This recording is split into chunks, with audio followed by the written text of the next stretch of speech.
जय श्री राम। अब तक हमने सुना कि श्री राम के विवाह के पश्चात बहुत दिन हो जाते हैं जनकपुरी में रहते हुए पूरी बारात को, और राजा दशरथ आज्ञा लेते हैं राजा जनक से कि अब हमें अयोध्या चलना चाहिए। उसके बाद चारों भाई अपनी अपनी दुल्हन को लेने जाते हैं। आइए अब आगे आनंद लेते हैं श्री रामचरितमानस का। भाई न है सहित उबटी अनवाए, छरस असन अति हेतु जेवाए, बोले राम सुअवसर जानी, सील सने सकुचै बानी। उन्होंने चारों भाइयों को स्नान कराया, उसके बाद बड़े प्रेम पूर्वक भोजन कराया। प्रभु श्री रामचंद्र जी अच्छा अवसर जानकर शील स्नेह और संकोच भरी वाणी में बोले, राव अवधपुर चहत सिधाए, विदा होन हम यहाँ पठाए, मातु मुदित मन आयुष देहु, बालक जान करब नित नेहु। महाराज पिता श्री अयोध्या लौटना चाहते हैं, उन्होंने हमें यहाँ विदा होने के लिए भेजा है, इसलिए हे माता श्री हमें प्रसन्नता पूर्वक जाने की आज्ञा दीजिए और हमें अपना बालक समझकर स्नेह बनाए रखिए। सुनो तो वचन बिल ख्यूर निवासु, बोले न सकई प्रेम बस सासु, हृदय लगाई कुंवर सब लीनी, पति ने सौंप बिनती अति कीनी। यह सुनते ही सारे रनिवास में उदासी छा गई। सासुएं स्नेहवश कुछ बोल नहीं सकी। उन्होंने अपनी पति पुत्रियों को हृदय से लगाया और उनके पतियों को सौंपकर विनय करके कहने लगी, कर बिनेसी राम ही समर्पी, जोरी कर पुनि पुनि कहे, बल जाऊं तात सुजान तुम, कहूँ विदित गतिस अब की अहे, परिवार पुरजन मोहि राजई, प्राण प्रिय सिय जान भी, तुलसीस सील स्नेहु लखी, निज किंकरी कर मान भी। रानी ने श्री रामचंद्र जी को बार बार विनती करके सीता जी को उन्हें सौंप दिया और हाथ जोड़कर कहा, हे ज्ञानी पुत्र, तुम्हें सबकी दशा ज्ञात है, मैं तुम पर बलिहारी जाती हूँ।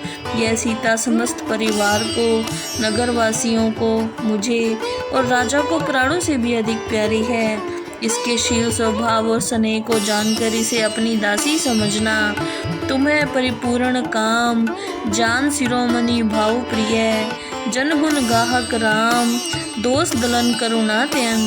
हे राघव, तुम पूर्ण काम हो, ज्ञानियों में उत्तम हो, तुम भक्तों के गुणों को ग्रहण करने वाले हो, तुम भक्तों को प्यार करते हो, दोषों को दूर करने वाले हो और दया के सागर हो। अस कही रही चरण गही रानी, प्रेम पंक जन गिरा समानी, सुनी स्नेह आसनी बरबानी, वो विधि राम सास सन्मानी।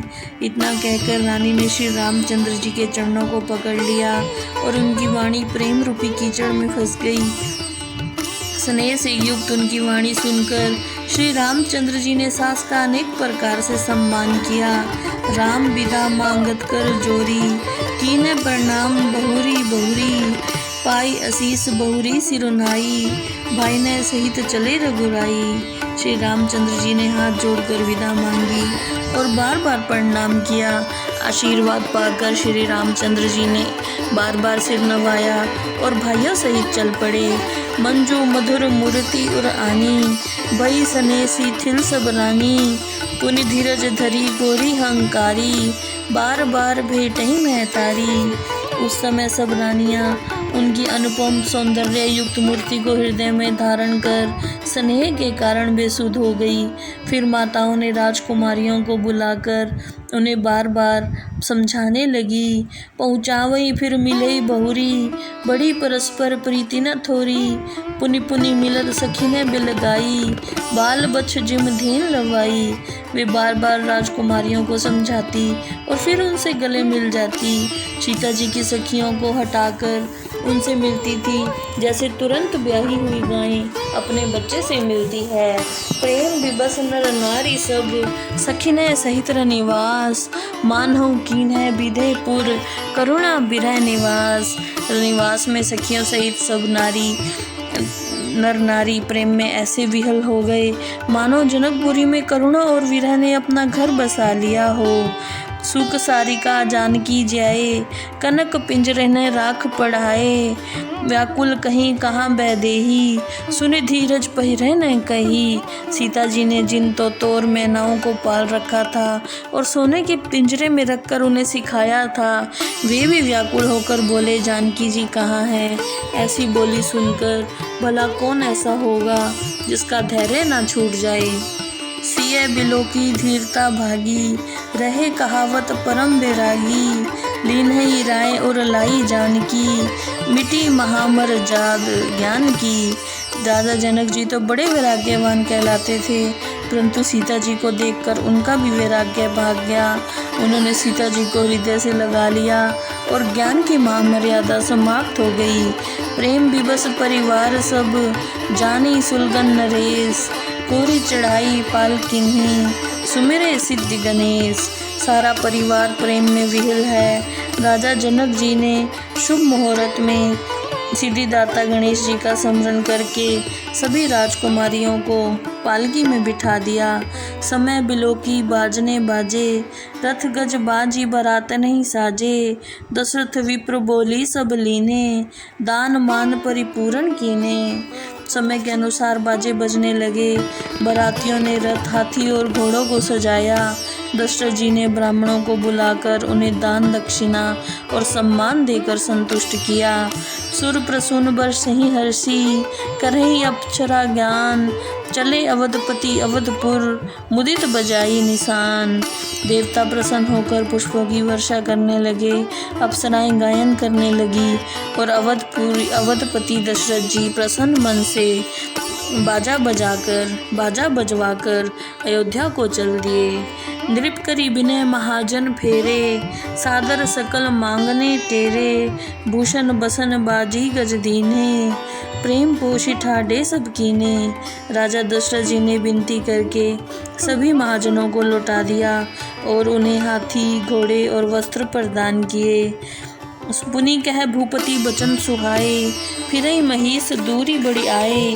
राव बहुरी उतरी भय ठाडे, प्रेम प्रभा बिलोचन बाडे। फिर महाराज दशरथ ने राजा जनक जी को बड़े सुहावने वचनों में समझाया, हे राजन आप लौट जाएं, आप बहुत दूर आ गए हैं। इसके बाद वापस भेजने के लिए महाराज दशरथ अपने रथ से नीचे उतर गए। प्रेमवश नेत्र से अश्रुधारा बहने लगी। तब विदेह बोले कर जोरी, बचन सने सुधा जन बोरी। करो कवन विधि विनय बनाई, महाराज मोहि दीन बढ़ाई। तब राजा जनक जी हाथ जोड़कर स्नेह रूपी अमृत से सने हुए वचनों से बोले, हे महाराज मैं किस प्रकार आपके बड़प्पन का वर्णन करूं? आपने स्वयं मेरा मान बढ़ाया है। कौशलपति समधि सजन, सन्माने सब भांति।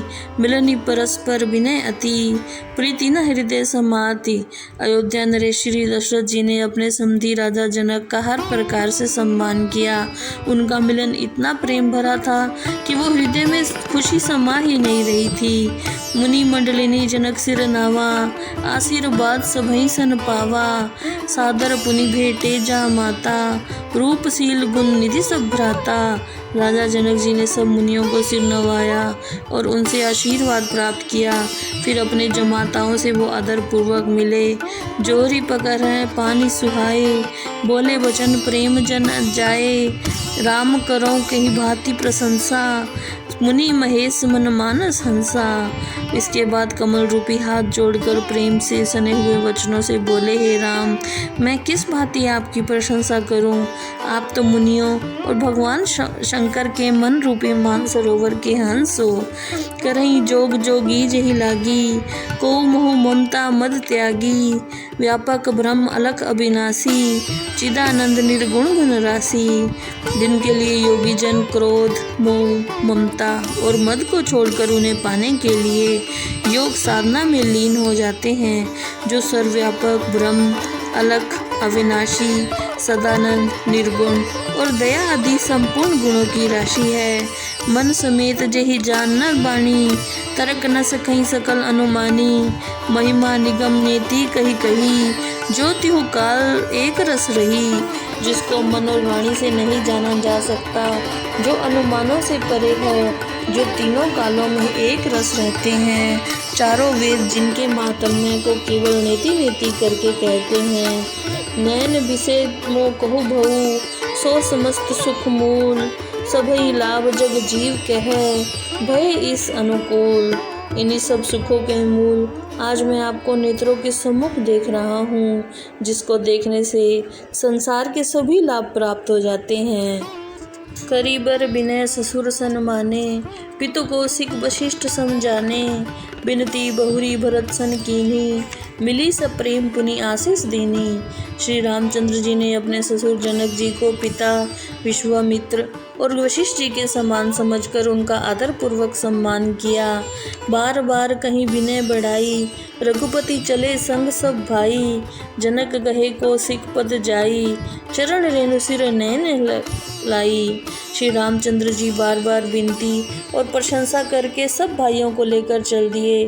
फिर राजा जनक जी ने विश्वामित्र जी के पास जाकर उनके चरण स्पर्श किए और कहा, सुन मुनीस बर दर्शन तोरे, अगम न कछु प्रतीति मन मोरे, जो सुख सुजस लोकपति चही, करत मनोहर सकुचत अही। ये बोले, हे श्रेष्ठ मुनिवर, मेरे मन में ये विश्वास है कि आपके दर्शन से कुछ भी पाना दुर्लभ नहीं है।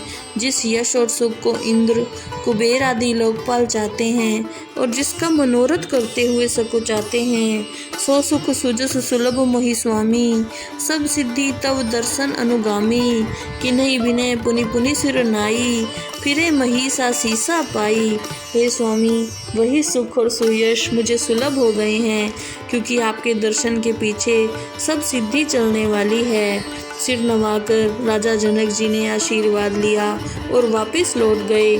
चली बारात निशान बजाई, मुदित छोट बड़ सब समुदायी, राम ही निरख ग्राम नर नारी, पाए नयन फल होई सुखारी।